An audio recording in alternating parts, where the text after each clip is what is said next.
Well, howdy, I'll tell you what. Whee! Yeah, with the heat index, it's over 110 right now here in North Kakalaki, in the greater Burgaw area. It's a hot one. So I'm not wearing a hat right now. I got the fan going, I got the AC going, and hopefully the noise suppression is doing its job.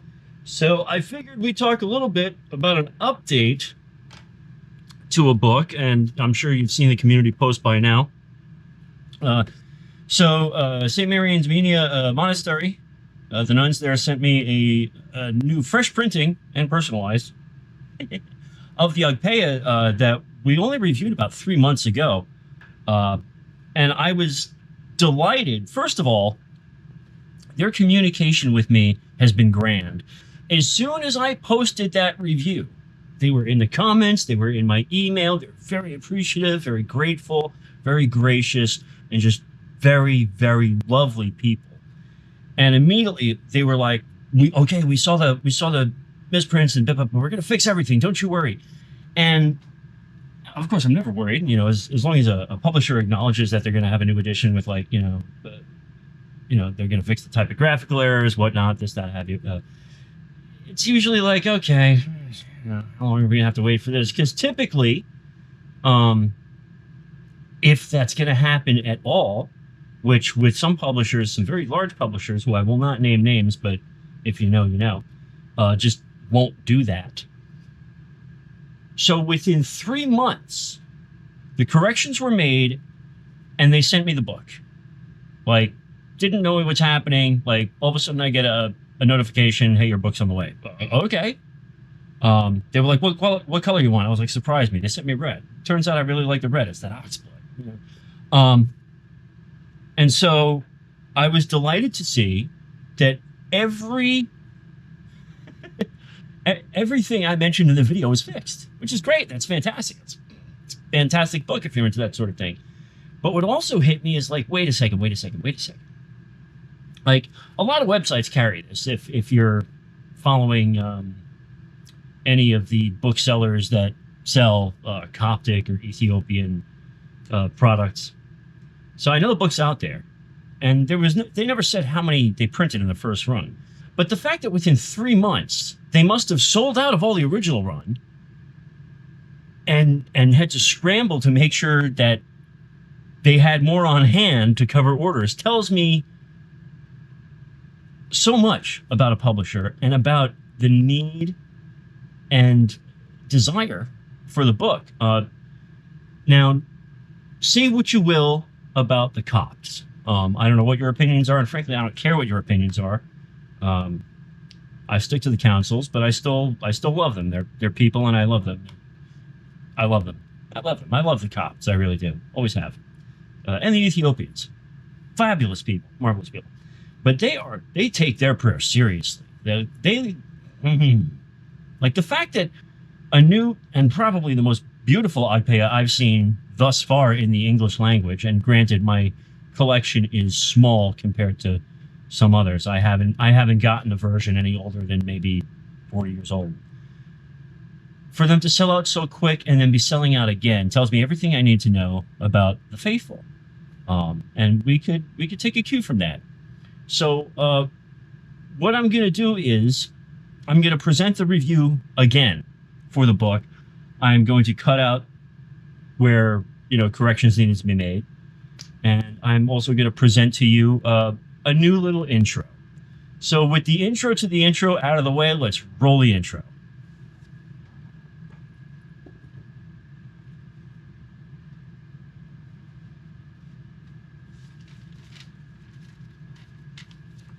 Welcome back to Orthodox Review, the most uneducated educational program here on the internet today. I'm your host, the guy with 1.5 thumbs, Raphael, and I do not own a gun.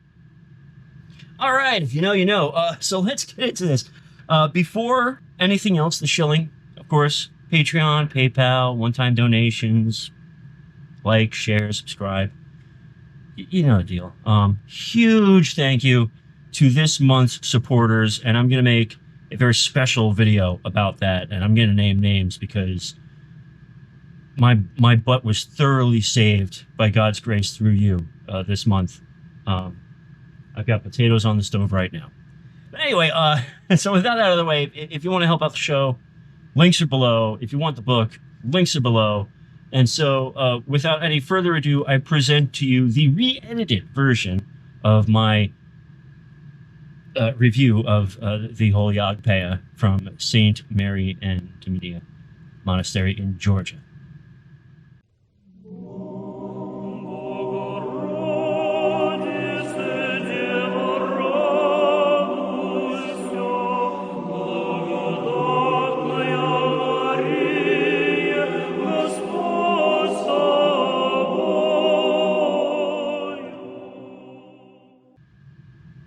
Unlike what the woefully ignorant Protestants may have you believe, when the apostles went out and spread the gospel, they delivered the fullness of the faith, which included then how to pray. Derived from the temple practice handed down through the ages, in the hours of prayer well known to anyone raised in the Jewish faith at the time, many traditions have developed over the millennia, most notably in the first few centuries of the Orthodox Christian faith. In the East, the measured and regimented short form from the city monasteries and the great fathers of the church, beginning with St. Basil and on Mount Athos. In the West, the cloistered Benedictine practice, which, though following form, chose different psalms in some cases, though still relevant to the petition of the time. In the South, however, that being Egypt, the Nile Valley, and Ethiopia, and all the traditionally Hebrew-following kingdoms of the area, the older ways were more preserved in the desert. Fathers and sketes and the countless hermitages throughout the Thebaid and beyond. Tradition holds that this comes from St. Mark himself, and though expanded on in the latter monasteries, holds very much to the original and much longer usage.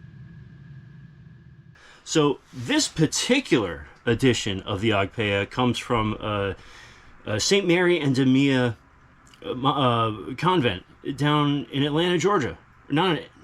Maybe not in Atlanta, but down in Georgia, okay? Down here in the dirty South. And I'm going to tell you right now, it's printed in Canada. It's cloth and hardbound, and we're going to get into the construction because it is top-notch. $12.99. They're not making money on this book. I can almost guarantee that. They are not making money on this book. And for an extra $7, they put my name on it. It comes in 3 colors, so you got black, red, and blue. They're all beautiful. 2 ribbon markers. And I gotta say, and full color, by the way. And we're gonna go top down with this in a second, just so I can show you some stuff. There's some beautiful icons. I have not seen a book this well put together since New Rome Press did, like, you know, their prayer book and the Light of the World and Mother of the Light and all that. This is an absolutely beautiful book, and I really can't wait to show it to you. It does include a brief history of the Agpeya, which, you know, it means Book of Hours, Prayer Book of Hours. So it's an Orologian. So it gives you some history about, you know, how it was passed down from St. Mark and how it evolved, and which is really cool because that's not information that's usually widely available. And actually, while I was doing research, I found a book about the history of the Coptic liturgies, which it's on my wish list. And it's not for the show, it's just because I want to learn about that. Like, that's cool. That's my idea of a good time, is sitting down with a book like that. Let's see. The translation is the Coptic Reader Translation, which is the Coptic Orthodox Church's Diocese of the South of the United States. It's their special translation of, you know, the Psalms and everything. And just like for us Byzantine Rite Orthodox Christians, us Eastern Orthodox Christians, you know, there's, you know, throw a stick and you'll hit a different translation of the Psalms. I happen to think that, although it's not my favorite translation, it reads beautifully. And it kind of gives the Psalms a slightly different dimension. Not that it changes anything about the Psalms, but it, you know, when you have a semi-modern English translation that really kind of leans more on the poetry and the spirit of the Psalm, it's just a refreshing change. The way we chant it would be clunky, but if you're just reading it, it's fantastic. There's also a chart in here, and I'll show you when we do the top down, where it gives you a chart for memorizing the entire Psalter within a year. Like, that's pretty intense. I know I can't do it. I've been chanting Psalms for 13 years, and I've got maybe 2 memorized. So Again, I'm not all there. Let's see, and there's a psalm chart, which if you go back and watch my first episode on the Agpeya, I talked about how because there was no psalm chart in any of these other Agpeyas. I've got these three, I've got maybe two more in the back there. And so I had sat down and wrote out a chart about, how many psalms are actually in the Agpeya and when they're used, and it's roughly half of the psalms, it's like 70 some odd psalms that are used on a daily basis. But yeah, there is a chart to memorize all the psalms, which is great. So anyway, let's turn this around. Let's go top down, and I really want to focus on the construction of this book, because this book was printed in Canada. It's printed domestically, and they're selling it for $13. It's full color. It's sewn binding. It's got 2 ribbons. It's beautiful. It's well constructed, and it's cheap. So I am now, and again, I'll say, I understand, independent publishers, they need to make a profit to keep the doors open. Right, I get it. This is being sold by a convent. I'm sure they've got to try to make some money too, but it just goes to show that if you wanted to, if you just kind of bit the bullet a little bit, and you can print domestically beautifully and keep cost reasonable, okay? Plus, with all the tariffs going on with China, do we really want to be screwing with that right now? Print local. Support local. All right, let's go top down, and I'm going to give you a brief overview of the book. I'm going to show off how pretty it is, and then I'm going to send you on your way. And my goodness, it is warm in here. Let's go. All right, that's about as good as it gets. Go away, flies. Go away. Dang, dang, dang old flies. Whoo-wee. Shizzle my nizzle. Okay, so here we go. Hold on a second. Oh, I'm sweating. I'm sweating hard. Okay, so here we are. Johnny Blade, get out of there. All right. Yes, we're still doing this over the sink, all right? Yeah, so right off the bat, I want to show you the binding that will not quit, or focus for that matter. But anyway, it's fully sewn. Awesome. Oh man, that's tight. These beautiful, beautiful full color icons. And I forgot to mention this earlier, at the beginning of each hour, it explains what the hour is and what we're remembering at that hour. And it's good to remind people that the Psalms, and each hour has 12 Psalms to it, correlate specifically to the commemoration of the hour in Christ's life. So let's go back to the beginning, because much like New Rome, man, really did a nice job with the inside cover paper. Perfectly cut and glued. It's just a great use of this deep ochre sort of red. Here's our psalm chart, and yes, printed in Canada. So this is this year. It only came out maybe a month or so ago. Wonderful printing. So we have a psalm chart and where each psalm is in the hours. So 76 psalms are recited 134 total times. May God grant us the gift to memorize. So there it is. It's brilliant, brilliant, brilliant. And then we have the chart for memorize your psalms in 1 year. Prime to veil. I have hidden your word in my heart that I might not sin against you. Psalm 119, verse 11. And so, yeah, week 1, it's Psalms 1 and 2. Week 2, 3 and 4, so on and so forth. And then you have these review weeks. On week 12, you would review what you've... And it's if you're dedicated to, the Psalms, go for it. And then we have this great introduction that gives us the history of the Agpeya, which I kind of went over a little bit. And so table of contents, very simple, because the Agpeya is literally just an orologion. And so you have the canonical hours, so first hour being, 3 a.m., 6 a.m., and then 9 a.m., noon, 3 p.m., the 11th hour would be 5, 12th hour would be somewhere around dinner time, the veil, midnight, and then the 3 watches of the night for the overnight, and then personal prayers and absolution of the priests. So, ow, why do things always have to fall? So these are the introductory prayers that you recite before reading every hour, okay? with Psalm 50, and then you get right into the hours. And every hour you've got an icon. And there's your Psalms, and they're numbered throughout. And this is according to the Septuagint, of course. So this is a 13th Psalm. It's 24. I want to get to the end of this particular hour, because after the Psalms you have gospel reading. You have some litanies.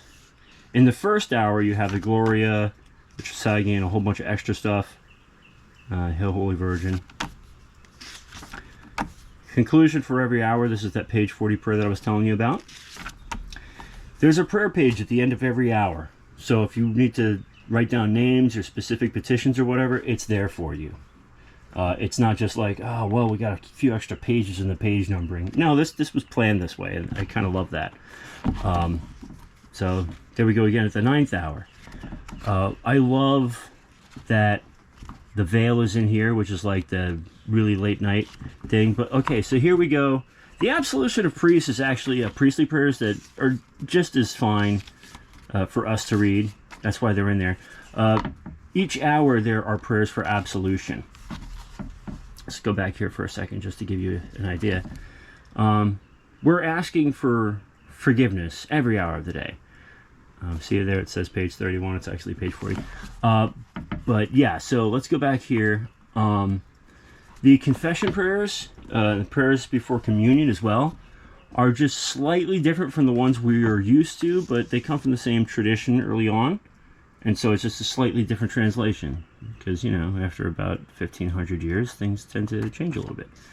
And then when it comes to personal prayers, we have prayers for guidance, for God's accompaniment, before meals, the usual stuff.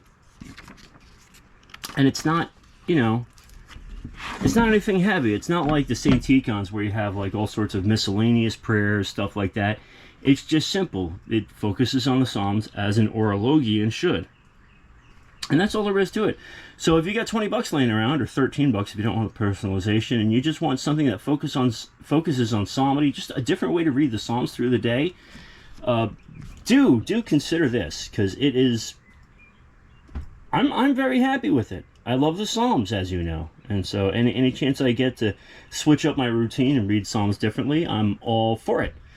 And plus, it's like, it's nice to have that connection to like the old Desert Fathers, like St. Anthony and you know, St. Athanasius the Great, and all those early ascetics. This is how they were doing it. So why not kind of have a connection with that? Okay, that's it. You're done. Class is dismissed. To all the ortho bros that are pissed off that I'm doing an Agpeya, kick rocks. God forgives and I forgive. It's going to be okay, I promise.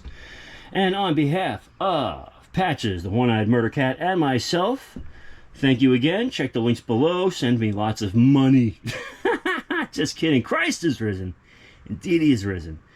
Please don't forget to go to church, say your prayers, and remember God. God bless.